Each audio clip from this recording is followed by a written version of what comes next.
Hi guys, I've literally just painted most of the silver there, and now I just want to show you painting the finer detail. I'll swap my brush here to a detail brush. It's not even the fine detail brush.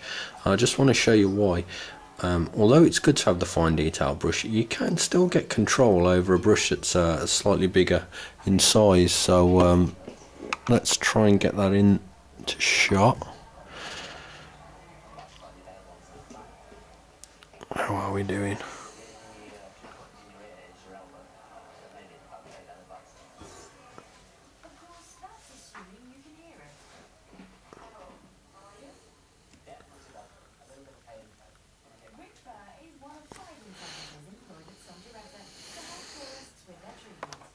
It's really hard for me to get the fine detail shots on camera.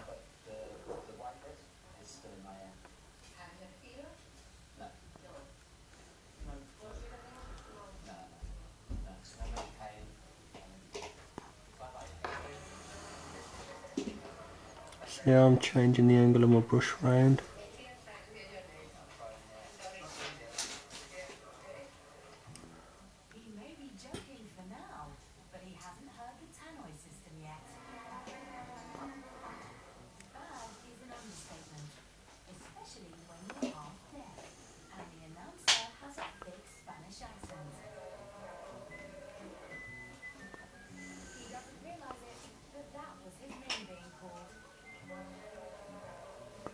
Right, I'm going to carry on doing that, and I'll be back in a second.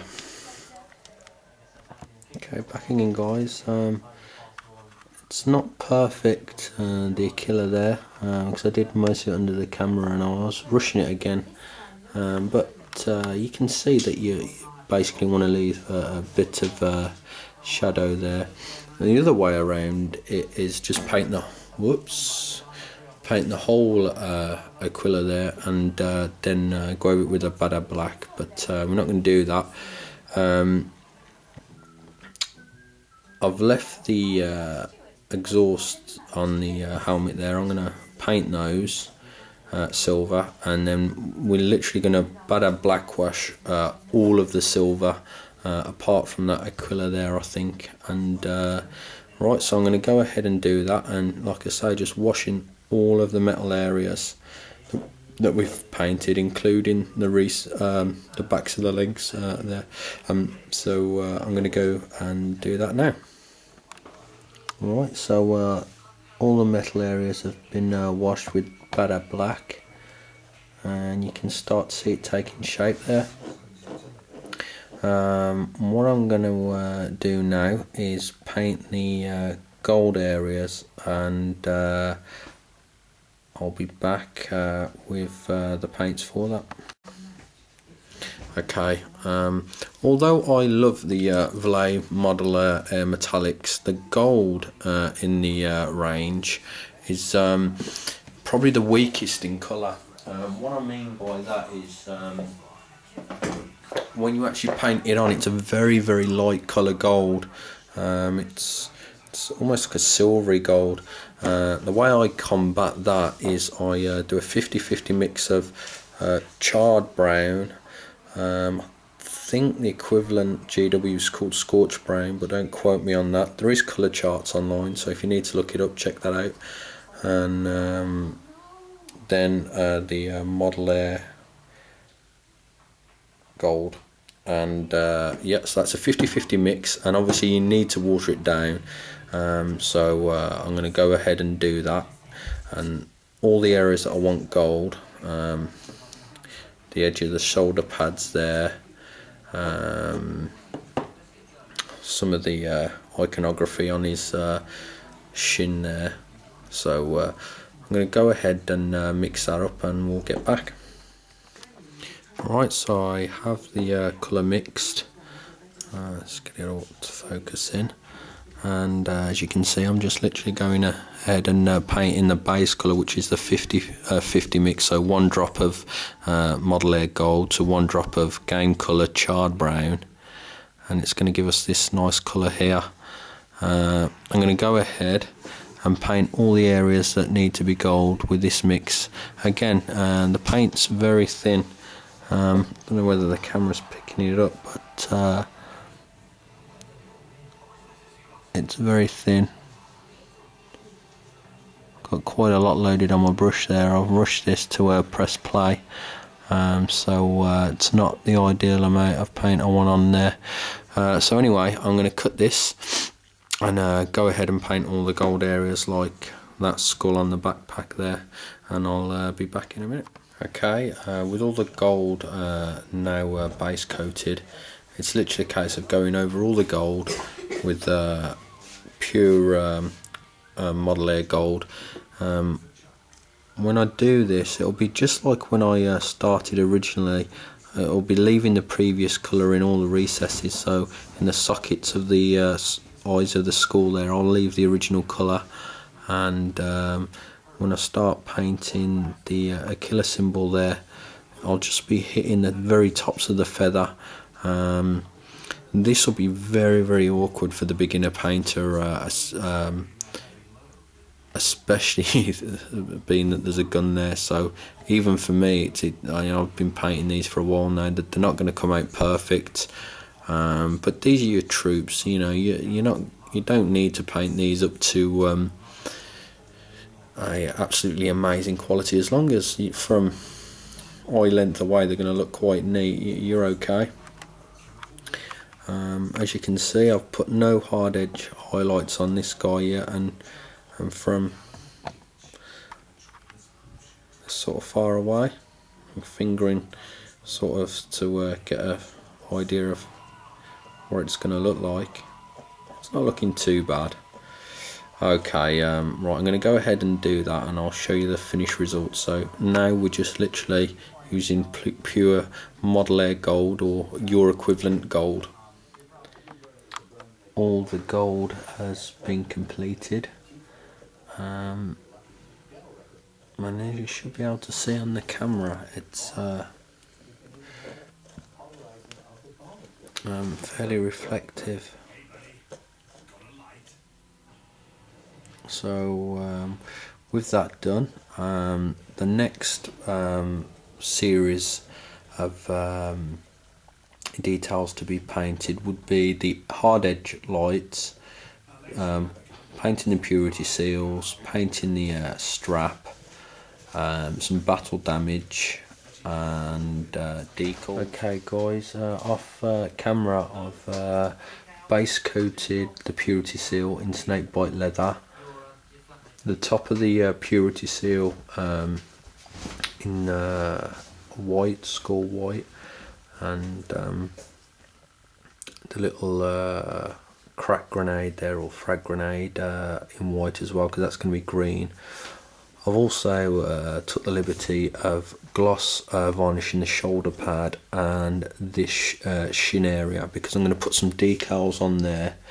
You can put decals down without the gloss varnish, but if you actually do gloss varnish before you put the decals down, they'll adhere way better to the actual surface. So I definitely recommend glossing the area that you're about to apply the decal to. Now, on a flat surface you're not going to notice much of a problem, but on shoulder pads you definitely would advise it. But I'm going to go into more depth on that when I actually start applying the decals. So now it's just a case of highlighting the purity seal there with bone white, painting the crack grenade with scorpion green. I'll show you that in a little while, and the satchels that I've painted on him there, they're in scorched brown, which is this colour. Focus, charred brown. So yeah, GW scorched brown, isn't it? And I'll be going over those with a bestial brown, or the colour that I use is called beastie brown. And I'll be doing exactly the same thing I did with the marine, literally just using the beastie brown, and going up close to the top of the shaded areas with a beastie brown. Back in a bit. Right, this colour is Scorpy Green. It's one of my favourite colours actually. It's really vibrant. I'm going to paint the crack grenade with this. Again, as always, watered down, about 1:1 with water. And then after that, I'm going to... let's have a go into it. Because of the nature of the colour, it's so vibrant and it's a very light green. And there's so much... sorry, let's get this out of the way because I really want to show you why. There we go. It's so vibrant and bright that when I lay that down on that frag grenade there, all I'll have to do is put a Thacker green wash over it and it will highlight and shade it all in one go, and it'll still look nice and vibrant. So I'll be back to show you that. Okay, so I have finished the crack grenade off there, and light's really playing up, unfortunately. It's in such shadow it's hard for me to pick up, but yeah, it was just Scorpy Green, and then I went over that with the GW Thacker green wash, and that's done now. Pretty simple. And the satchels there, let's try and get it as bright as I can. Sorry guys about this. There we go. You can see the original scorch brown just shown underneath the lip of the top part of the satchel, and then the rest is all bestial brown. And again, very simple, just 2 stages, the base coat of scorch brown and then going over all the raised areas in bestial brown.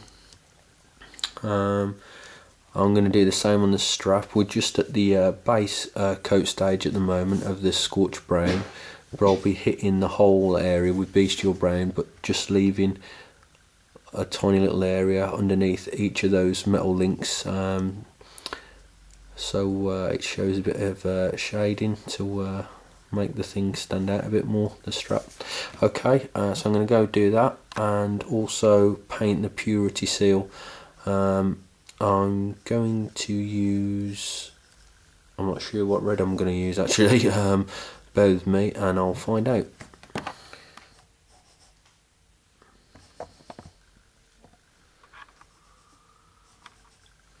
Okay, I'm going to use a gory red as the base for the purity seal, and also on the Space Marine, these 2 little notches on the backpack there, I'm going to paint those red as well. So that's going to be the base colour, the gory red, and the highlight colour is going to be blood red.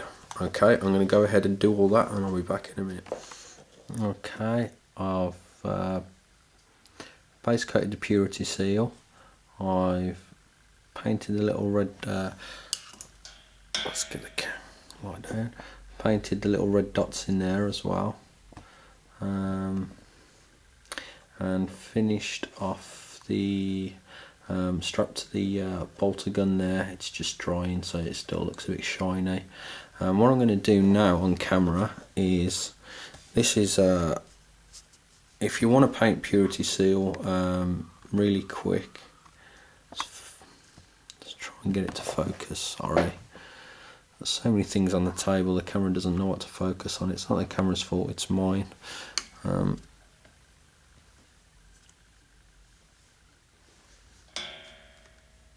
There we go, that'll do.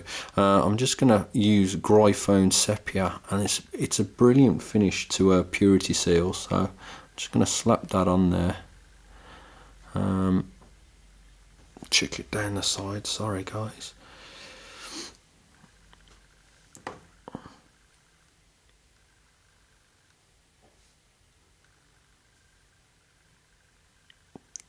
I'll let that dry, and that's the purity seal done.